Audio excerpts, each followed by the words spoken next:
It's over 8,000. That's not actually how it goes. What is next? Let's turn our attention to our influencer friends over at NASA. We turn towards the moon now, not as a conclusion, but as preparation, as a checkpoint toward all that lies beyond. Our greatest adventures remain ahead of us. 10,000? We are going. We're going. We are going. 12,000? We are going. We're going. Really hits you in the feels, man. Very inspirational stuff. Now, I've got a comment on yesterday's video about what if, right? Say, for example, Fiat Daily's face was deep faked onto mine when those guys came in throwing around money. So I set my computer to render all night that. Here you go. That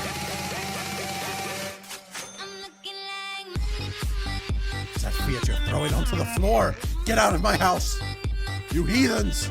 Some of you may have noticed on yesterday's video the convenient placement of a certain bottle of water with the label facing directly into the camera. And I know what you're thinking, with a level of production as high as mine, how could that have been anything but intentional? But I assure you, I am not actually sponsored by Buxton.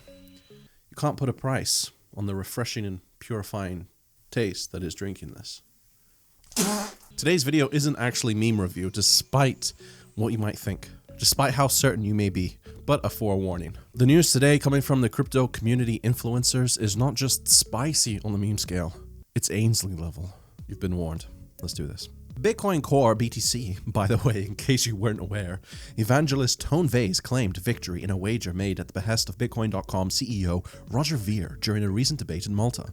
Ver challenged Vays, love these names, to send $5 in Bitcoin, declaring he would donate $10,000 to the charity of Vays' choice if the transaction confirmed that day with a fee set at just 1 cent. I can't think of a more charitable thing to do. Very nice. However, a few sleuths on social media and a popular subreddit cast doubt on Vays' assertion that the transaction was organically confirmed within 10 hours, going so far as to allege a miner sympathetic to Vays pushed the transaction through to cast Ver in a negative light. This is so cringe. Why don't they just be done with it? Take off their pants, wave it around, and be done with it. You know, because that's basically what they're doing. They call it a block size debate, but okay. Okay.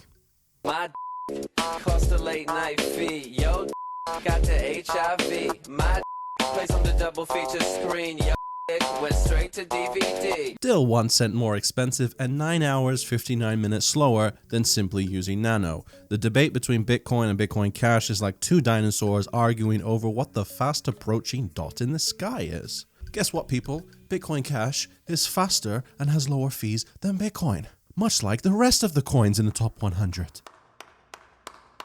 Well done. Really well done.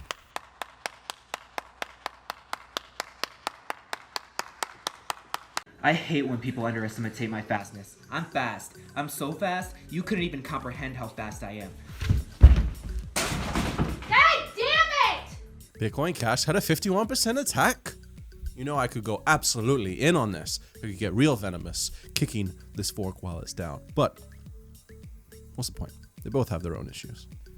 Although Bitcoin Cash has a much lower hash rate than Bitcoin, making this reversal easier, the success of this economically significant orchestrated transaction reversal on Bitcoin Cash is not positive news for Bitcoin in our view. In some ways, these incidents contribute to setting a dangerous precedent. It just shows that it may be possible in Bitcoin. Alternatively, probably more likely, this could just illustrate the risks Bitcoin Cash faces while being the minority chain. I'm not convinced at all that maybe 10 people watching right now actually care about how viable Bitcoin Cash is as a worldwide currency right now.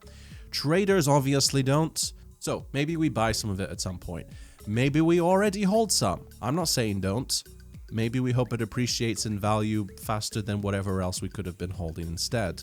But let's not waste time on anything other than that, I guess. Let's look at some more news. Crypto Titan says President Trump playing big role in Bitcoin rally.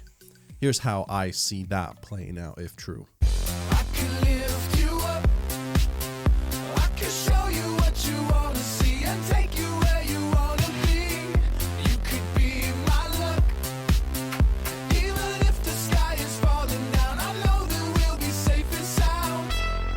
Anyway, on CNBC's Squawk Box, Galaxy Digital CEO Mike Novogratz said he believes Trump's trade war with China, along with increasing industry adoption, helped trigger Bitcoin surge. Novogratz, eh? Don't I say we going down to 1K, but Mr. Novogratz say we have bottomed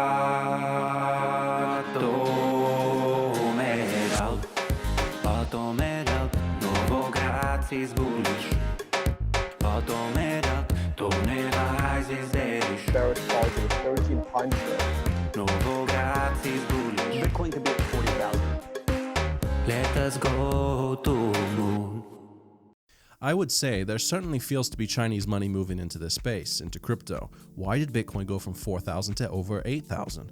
Because of Facebook, because of Microsoft. I think because of this trade war and because a lot of the selling was done. I mean, maybe he's not wrong for once, right? That'd be something, huh? Novogratz. But I think it's foolish to say Bitcoin's growth is because of any one thing, when in reality it's most likely 10, 20, 30, 40 different things all happening at once. What else in the news?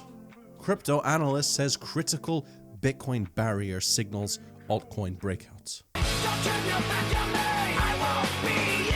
The fact that the bulls succumbed to this resistance even after Bitcoin's parabolic run tells us that the index is still bearish. Our bias is affirmed as the bears, also managed to recover the horizontal resistance of 58%. On top of that, the weekly RSI of the index is overheated.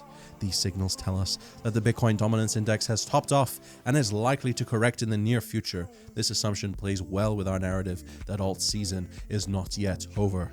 I mean, maybe. But BNB has been killing it lately. Litecoin led the last rally, if I'm not mistaken, and yesterday's move was a big one. Either way,